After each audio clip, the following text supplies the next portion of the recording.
베트남은 오토바이 이용국가 세계 순위 2위를 차지할 만큼 오토바이는 베트남에서 주요 교통수단으로 이용되고 있습니다. 뿐만 아니라 2023년 4월 26일 베트남 오토바이 제조업 협회 VAMM에 따르면 1월부터 3월까지 3개월간 베트남 오토바이 판매수는 63만 4천여 대로 이는 자동차 판매량의 7.3배이며 1분당 평균 5개의 오토바이가 팔린 셈입니다. 이렇게 오토바이를 많이 이용하는 베트남 곳곳에서는 오토바이 전용 주차장도 볼 수 있고 이미 많은 식당에서는 오토바이 발레 파킹 서비스를 제공하고 있는 상황입니다. 그런데 베트남 정부는 베트남을 상징하는 오토바이 이용을 금지하려고 합니다. 도대체 이게 무슨 상황일까요?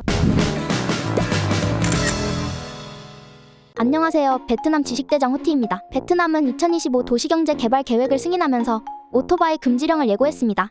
이 사실을 듣게 된 베트남 국민들은 정부가 현실을 무시한 정책을 펼치고 있다며 거센 반발을 하고 있습니다. 왜냐하면 베트남에서 오토바이는 그저 이동수단의 역할만 하고 있는 것이 아니라 국민들이 소득을 얻는 가장 중요한 수단이기도 하며 현재는 이를 대체할 만한 특별한 대안도 없기 때문입니다. 2023년 하노이 교통국이 발표한 통계에 따르면 베트남 하노이시의 운송수단 760만 대 중 오토바이가 650만 대라고 하는데 이 사실만 보더라도 베트남에서 오토바이 금지령은 굉장히 파격적인 정책이라는 것을 알 수 있습니다. 사실 베트남 국민들이 이 정책을 반대하는 데는 몇 가지의 합리적인 근거가 더 있습니다.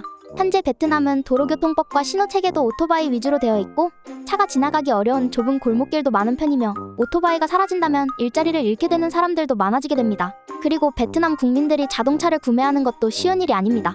왜냐하면 보통 자동차를 살 때 특별소비세라는 세금이 붙는데 베트남에선 이 특별소비세가 원래 자동차 금액의 최대 50%까지 붙는다고 합니다. 그렇기 때문에 한국과 베트남에서 같은 차종의 가격을 비교해보더라도 베트남에서 구매하는 것이 더 비싸고 베트남의 월평균 소득은 한국의 5분의 1 수준이기 때문에 현재 오토바이를 이용하고 있는 베트남 사람들이 자동차를 구입하는 것은 부담스러운 상황입니다. 그렇다면 베트남 대중교통은 어떨까요? 베트남에는 노후화된 버스가 많습니다. 게다가 버스의 배차 간격이 길고 버스 노선의 인프라가 충분히 확충도 되어 있지 않기 때문에 사람들의 이동 문제를 해결해 줄 수 없습니다. 그리고 지하철도 마찬가지인 상황입니다. 베트남은 하노이를 제외한 모든 지역에 지하철이 개통되어 있지 않은데 그나마 하노이에 개통되어 있는 지하철도 노선이 2개뿐이라서 지하철 또한 인프라 확충이 필요한 상황입니다. 그래서 베트남 대다수의 국민들은 오토바이보다 실용성이 떨어지는 대중교통에 대한 인식이 굉장히 낮기 때문에 현실적으로 오토바이 금지령 정책에 대해 반대할 수밖에 없는 것입니다.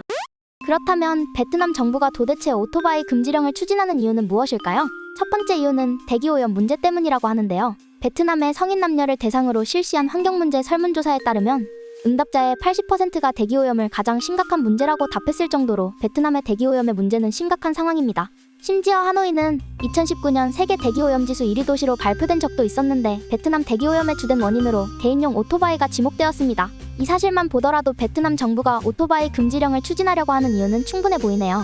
그리고 두 번째 이유도 있습니다. 베트남은 좁은 도로가 많기 때문에 출퇴근 시간에 수많은 오토바이가 뒤엉켜서 엄청난 교통체증을 일으키는 장면을 매일 볼 수 있습니다. 그런 도로에서 가벼운 접촉사고는 흔하게 발생하고 만약 큰 사고가 발생하게 된다면 도로가 완전히 정체되어 버립니다. 이러한 이유 때문에 베트남 정부는 환경오염과 혼잡한 도로 질서를 완화하기 위해 오토바이 제한이 꼭 필요하다고 밝혀 갈등을 빚고 있으며 2025년에 하노이를 시작으로 2030년에는 다낭, 호치민을 포함한 중앙 직할 5개 시에서 오토바이 운행을 제한하거나 금지할 계획이라고 합니다. 지금까지 베트남 오토바이 금지령에 대해서 알아보았는데요. 사실 이전에도 오토바이에 대한 규제가 여러 차례 발표된 적이 있었는데 그 당시에도 시민들의 반발과 현실적인 문제로 무산되었습니다. 그런데 여전히 대중교통 인프라가 확충이 되어 있지 않고 당장 2년도 채 남지 않은 2025년부터 오토바이 금지 정책을 시행한다는 것은 현실적인 어려움이 있을 것 같은데요.